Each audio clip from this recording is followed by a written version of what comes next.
Hey there, everyone. Welcome back to Utility Sports. And the 2023 NFL Draft first round is completely over now. Hopefully, you guys had a fun time watching the NFL Draft. And we're here to break down our winners and losers. I'm joined by Austin Host, our NFL Draft wizard on the channel. Of course, spends so much time prepping for the NFL Draft and reviewing these prospects well before they ever play a game in the NFL. And Austin, we're going to break down those winners and losers. Let's start with Will Levis first off. Does not go in the first round tonight. Projected in the top 10. I think a 90% chance is one of the odds I had seen on him being a top 10 pick. Falls all the way out of the top 31. What's your initial take on that? Well, let's not forget about some of the pre-draft hype on Reddit. A lot of people thought he might be going first overall to Carolina. All of a sudden, he finds himself not even a first round, draft selection. This reminds me a lot of Bo Callahan from the movie Draft Day. There's got to be some character issues. There's got to be a couple things that we're not seeing. Ultimately, Will Levis is ultimately a loser in this one. A prospect with a lot of talent, a lot of promise in the future. However, it just does not look good for him. The fact that he completely fell out of the first round, a little reminiscent of Malik Willis last season, who was thought to be a lock potentially for a first round pick. But all of a sudden, we're getting a little bit of deja vu with this one. Yeah, we'll see where Levis goes. Of course, he'll be one of the big names to watch going into day 2 of the NFL Draft. And moving forward here now, as we look at some of the other winners and losers, we'll start with the winners category. There was a lot of teams that did very, very well. We're not going to talk about each and every single team in this video, but we are going to highlight some of the ones that we specifically thought did very well. If you do enjoy this video, you find it very interesting and you enjoy the analysis, make sure to leave a like, subscribe to the channel for more. And let's jump into it here now with our first team. And of course, it's the headliner of the draft, arguably 2 picks in the top 3 after trading up with Arizona, moving up from pick 12 to select Will Anderson. And of course, they found their likely quarterback of the future here in CJ Stroud. Austin, you were a little bit less high on Stroud as a quarterback draft prospect in this year's class, but I know that you love Will Anderson and what he brings to the defensive side of the ball. Getting both of these guys in one draft is a pretty good starting point for this Texans rebuild. What do you think? Super aggressive. Not often do you see a team, picking twice inside the top 3. It's just something you don't see in the NFL draft. It takes a lot of capital in order to do so. I think they did an awesome job, piggybacking off of the CJ Stroud pick by taking Will Anderson, who is number 1 on my big board with his explosiveness as an edge rusher, the ability to defend the run and also get after the quarterback. He's the complete package as an overall edge rusher. Phenomenal selection. CJ Stroud is going to provide them some stability at the position. Now they have to continue to develop him and, really put a nice run game behind him, which they should have with Dameon Pierce. Yeah, both Stroud and Anderson, 2 prospects that, as Austin said live when we were watching this this draft, play out together, he said they fell in love with both of them. And I think that's the best way to look at it. Houston now lands the 2 guys that they probably had at the top of their board in this year's class. We move into our next winner and we look at the Philadelphia Eagles and talk about a team that did very, very well. They also move up in this draft, but less so. They move up from 10 to pick 9 to guarantee themselves Jalen Carter here. Of course, a lot of people looked at him as potentially the number 1 defensive player, possibly the number 1 player overall in this class. He falls due to some questions about character concerns and work ethic. Of course, doesn't have quite the production to back up maybe the talent, but then they also come back and get another Georgia Bulldog in Nolan Smith, a guy that you like a lot as well. 2 really, really talented defensive linemen out of Georgia. They're already adding to a team that is stacked in terms of overall talent, plus a lot of Georgia Bulldogs on that roster. What do you think of their moves tonight? Absolutely. They hit a home run with the Jalen Carter selection. I think with everything else being, the same here, if the Philadelphia Eagles, the fact that they got a chance at him was insane.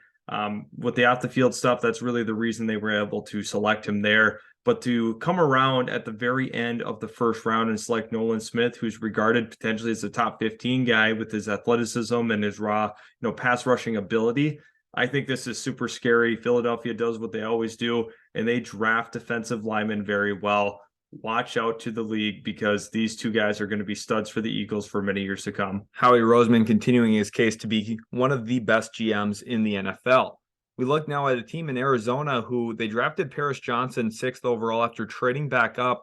But for me, they really stood out as a team that set themselves up for good long-term success. We highlighted already Houston's perspective on the trade moving up to 3. I think Arizona did a very good job setting themselves up in the beginning stages of a rebuild, getting Houston's first round pick next year. Of course, the Texans have so much capital from the Deshaun Watson trade that they were willing to part with some assets that they have. And that Texans pick next year might be very valuable. Austin, what do you think about Paris Johnson here for Arizona to start the rebuild and then also the other assets that they acquired? Yeah, this is a team that definitely has to add a lot of talent to the roster. It was not necessarily looking good going into the draft. However, with the trade that they had made, also just the pure selection of Paris Johnson Jr., the best tackle arguably in this entire class, more specifically an elite pass protector. That's exactly what you're going to be looking for a pass first offense. It makes a lot of sense in the world to go ahead and make this pick. Arizona setting themselves up nicely for the future, and this is a great way of doing it. Kyler Murray definitely smiling ear to ear after that selection. We go into our next team here now, and we're looking at the New England Patriots, who drafted Christian Gonzalez out of Oregon. Austin, I know you really liked him, his ball skills, and specifically the length, athleticism that he possesses. As somebody who you think is going to be a very good playmaker at the next level, New England gets him here, a team that does a very, very good job evaluating cornerbacks. What's your overall thoughts on this move? Yeah, Bill Belichick definitely saw a couple of those key characteristics that he looks for in corners. Not only is he athletic, but he also has the length and the overall size that he seeks out. And he's phenomenal at developing that position. That is his big niche. And I think they're going to rely a ton on some man coverage on the back end. Christian Gonzalez is going to be able to provide a lot of stability back there, and he's going to be the next great New England corner. Definitely a big home run for them. And as we continue to transition here, a team that you and I are both really excited about, which we typically can't say for our fans from Indiana. We're talking about the Indianapolis Colts right now. Anthony Richardson, 4th overall. You and I both very, very high on this kid, specifically his upside.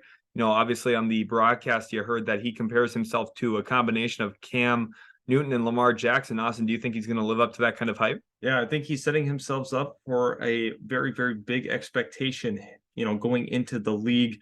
Anthony Richardson is a prospect that has as high a ceiling as anyone in the entire draft. I think the Colts have the infrastructure around him in order for him to succeed with a really nice offensive line, phenomenal run game. He is set up for success long term. I felt like if he would have maybe went to the Texans, it would not have been the same story, but the Colts have a little bit better infrastructure ready for him in place in day one, which he should be the starter. That AFC South is going to be really, really fun. Think about some of the young quarterbacks we see there: Trevor Lawrence, Anthony Richardson now, of course, also CJ Stroud. So a lot of moving parts there in the AFC South. We'll see if Tennessee tries to make some noise at some point as well, but they're a very, very fun division to keep our eyes on moving forward as we transition into some of those losers. These are not teams that necessarily did terribly for themselves on draft night, but given their circumstances, we thought, hey, maybe they could have looked a different way, or there's a few different things we would have maybe preferred for them. The first one here we're looking at is the Green Bay Packers taking Lucas Van Ness out of Iowa, of course, a Wisconsin kid, staying there in Green Bay with the Green Bay Packers. And it's not like he's a bad player, Austin. I know you like Lucas Van Ness from a talent perspective, but to me, it kind of felt like, hey, this could be a good opportunity to put some offensive infrastructure around Jordan Love, who it seems like they are investing in after moving off of Aaron Rodgers this week in a trade with the New York Jets. What's your overall thoughts on this selection and kind of what played out here? I think when you look at the Green Bay Packers, they'd love to select defense in the first round. They've been notorious for that for the last couple of seasons, and that continues here with Van Ness. The Iowa product is a little bit raw yet in terms of what he brings to the table, but he's a phenomenal athlete. And we saw some nice production at Iowa, despite not playing all the snaps that you would anticipate him playing. Actually kind of serving in somewhat of a backup role. There's some older seniors that they wanted to play over him. But however, he does have the NFL talent. And I think the Green Bay Packers here, maybe a little bit of a reach. I felt they could have traded back just a little bit, gained some more assets long term. However, they wanted to make sure that they got their guy. Yeah, we did see that happen quite a few times throughout the night. The Jacksonville Jaguars are a team that comes to mind. They moved down twice before making their own selection in the first. And then my favorite team, the New York Jets, we have listed as a slight loser here in the first round, taking Will McDonald the fourth. Not a bad player, Austin. I know you like some of his athletic traits and some of the upside. But to be honest, when your draft coverage is mostly about jumping over a car and not actually playing football, that does raise a little bit of a red flag to me. Now, I know Jets fans are going to be eating this up because Joe Douglas is a good GM. I think he's made a lot of good decisions that, warrant some consideration on what his credibility is, because he's done a great job. for the most part as GM of the New York Jets. I'm not going to let Austin hear me say that too much. But Austin, I want to get your thoughts here on why Will McDonald the fourth is maybe not the best pick, because he typically is a lot higher on Jets picks than I am. Yeah, so last year I was super high on the Jets draft, and I was right about most of those picks last year.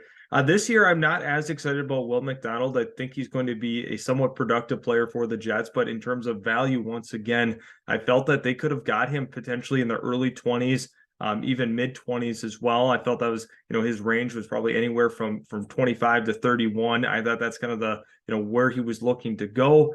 The end of the day, they end up staying with where they were at. They didn't want to trade down. I felt like there were some trade down opportunities that actually presented themselves. And, granted, they didn't even need to pick up a ton. They still had their guy that was going to last regardless. McDonald was one of those, fast rising prospects that nobody had in the first round for many, many, many months until it started to get to more of the pre-draft process. And now all of a sudden he was picked number 15 and does super well for himself. Definitely a very high selection, but one that hopefully will work out well for the New York Jets. If you are curious about any of the other teams across the NFL, say your favorite team, let us know down in the comment section. We will be replying to comments, giving you our thoughts and our analysis on those draft picks. Of course, couldn't cover all 32 teams in this video. Wanted to keep it short and straight to the point with all 7. Again, if you guys did enjoy, make sure to leave a like, subscribe to the channel for more. Thank you so much for watching. Really do appreciate you taking time out of your day to watch our draft video here, and we'll catch you in the very next Utility Sports video.